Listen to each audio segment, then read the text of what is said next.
Hey everyone, Ian here, sitting at my desk with Tommy, ready to share an incredible and inspiring journey with you. Isn't that right, Tommy?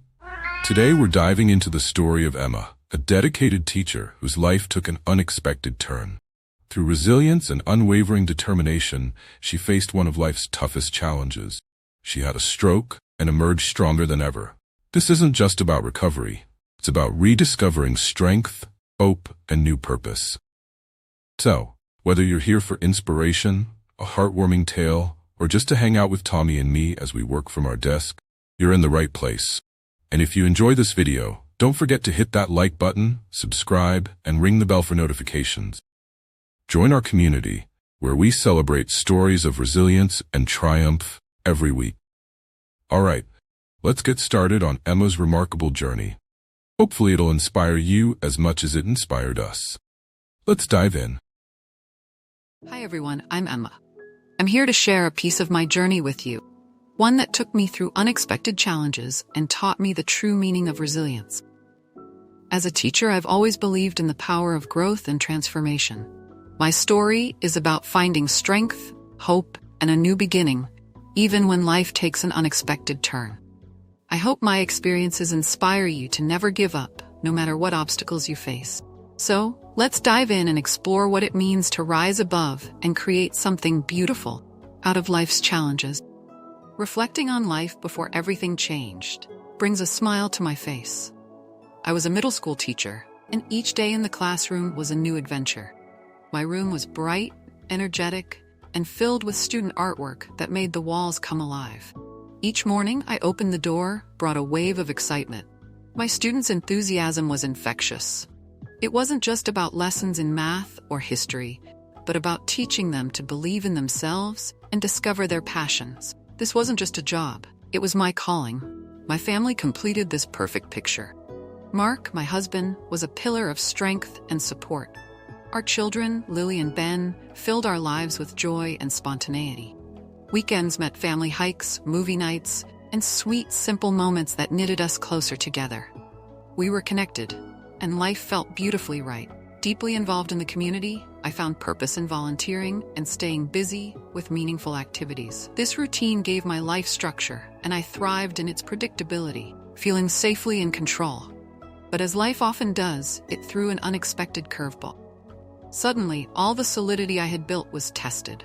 The sense of certainty I took for granted vanished swiftly, leaving me unprepared for the chaos that came next. It began as an ordinary morning.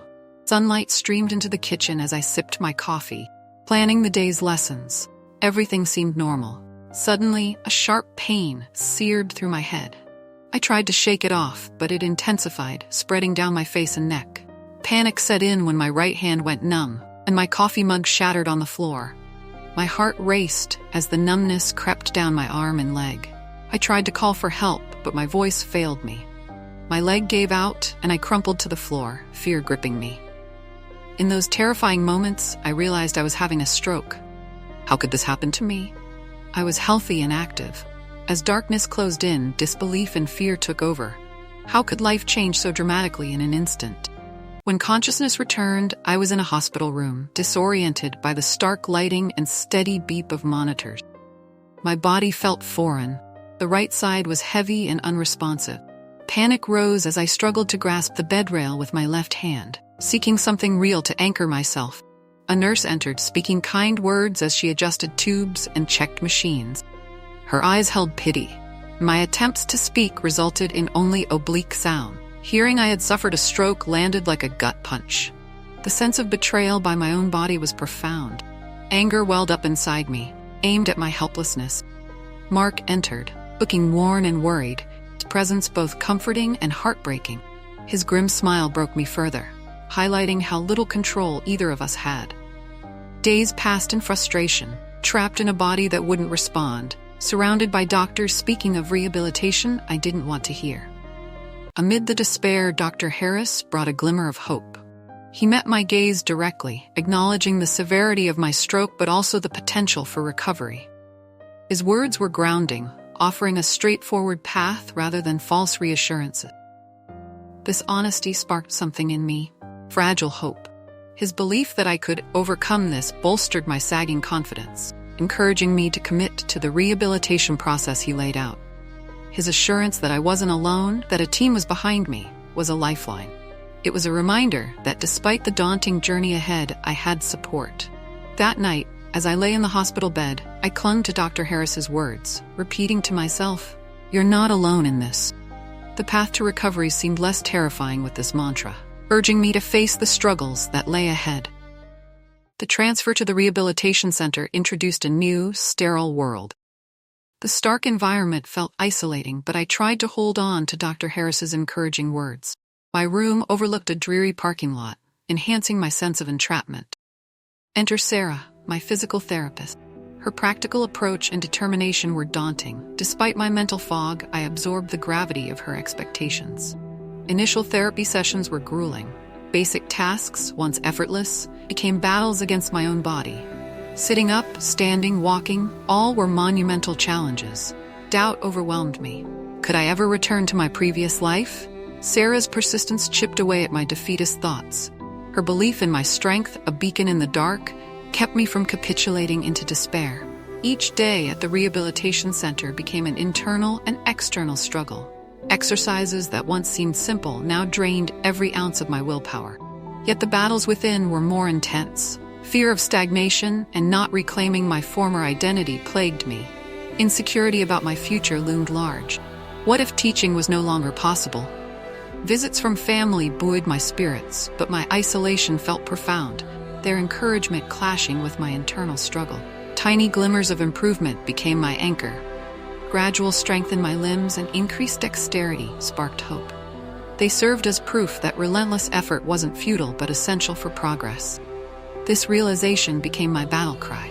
Each victory, no matter how small, a testament to my resilience. I latched onto these moments as evidence that I wasn't defined by my limitations. Confronted with the daunting equipment in the therapy room, fear threatened to paralyze me. This would be my toughest challenge yet. Sarah, with her pragmatic confidence, insisted that I had the strength to tackle it. Doubt whispered sabotage in my mind, but I remembered past battles, hard fought and won. With trembling resolve, I approached the equipment, every step a surge against fear. The exercise was arduous, every motion a trial. Yet with each effort, a sense of triumph emerged. Completing it was not only a physical conquest, but a reclamation of self-belief. This victory marked a turning point, fueling a deeper determination to persist regardless of the obstacles. Armed with renewed confidence, I approached future challenges not just with survival in mind, but with the desire to thrive fully. Gradually, I felt rejuvenation seep through me, physically, mentally, and emotionally. Fear and doubt receded like a low tide, placed by burgeoning self-assurance. Progress, once elusive, became perceptible, fueling my resolve. Each step without assistance, each word formed with clarity was a triumph, reinforcing my re-emerging identity. This rebirth was not merely returning to who I was pre-stroke, but stepping into a version of myself enhanced by newfound strength. The darkness of my past struggle dissolved into light, shadowed by the vigor of survival. While the path to full recovery was long, confidence in my resilience bolstered every stride forward. I was not only surviving, I was thriving. The day I walked out of the rehab center without any help was a day I'll never forget. It wasn't just about walking, it was about reclaiming my life, my independence. The sun was shining, my family was there, cheering me on, and for the first time in a long time, felt truly alive. As I stepped into the sunlight, I felt this overwhelming sense of pride and joy. The journey had been long, difficult, and filled with challenges, but I had made it through. I knew that life would never be the same as it was before the stroke, but I also knew that this was a new beginning. I had discovered a strength within myself that I never knew existed, and it had carried me through the darkest of time. As I looked up at the sky, I smiled, knowing that I was ready for whatever came next. Life was different now, but it was still mine, and I was determined to live it to the fullest. This was my new dawn, and I was ready to embrace it with open arms. Going home was a strange mix of emotion. Everything was familiar, but at the same time, everything felt different. I had to make changes, move some furniture, add supports, things that reminded me of what I'd been through. But instead of focusing on what I'd lost, I chose to focus on what I'd gained. I started to see these changes not as limitations, but as ways to help me adapt to my new life. I created a space that was both functional and comforting, a place where I could continue to heal and grow. Every small adjustment was a step toward embracing this new reality. It wasn't easy, but I found strength in knowing that I was still here, still fighting. I wasn't the person I was before the stroke, but I didn't need to be. I had found new strength in my vulnerability, new hope in the midst of despair, and a new path forward. This was my life now, and I was determined to make the most of it. I wasn't just rebuilding, I was creating something new, something that could be just as meaningful, just as fulfilling as the life I had before. And in that, I found a new sense of purpose, new sense of peace. Returning to the classroom was one of the most poignant moments of my life. Standing there with the buzz of student chatter and the familiar smell of chalk and paper, I felt an overwhelming sense of fulfillment. I was not just Emma, the teacher.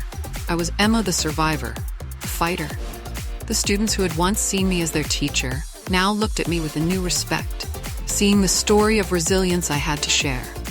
Lessons transcended mere academic. They became about teaching resilience, showing that life's challenges, no matter how daunting, could be overcome. As I began my lesson, my voice steady and strong, I was filled with a deeper sense of purpose than ever before. This was my resurrection, a symbol of the life I had fought so hard to reclaim. Standing there, I knew I was exactly where I was meant to be, both for myself and for the students who might one day face their own battles. Each day offered a new beginning, fresh page in a story I was eager to write. My experiences had shaped me, given me the tools to inspire others, showing them that no matter what life throws at you, you can rise above it, finding strength in the struggle, hope in the dark, purpose in the journey.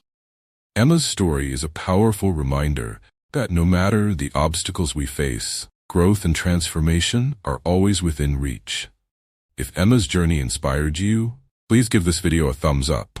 It really helps more people discover these amazing stories. And we'd love to hear from you. Share the part of Emma's story that resonated most with you, or tell us about a time you overcame adversity in the comments below. Your story could inspire others too. Don't forget to subscribe to our channel for more inspiring stories of resilience and triumph. Make sure to hit that notification bell so you never miss a new video. We love sharing these journeys with you and are excited to bring you more.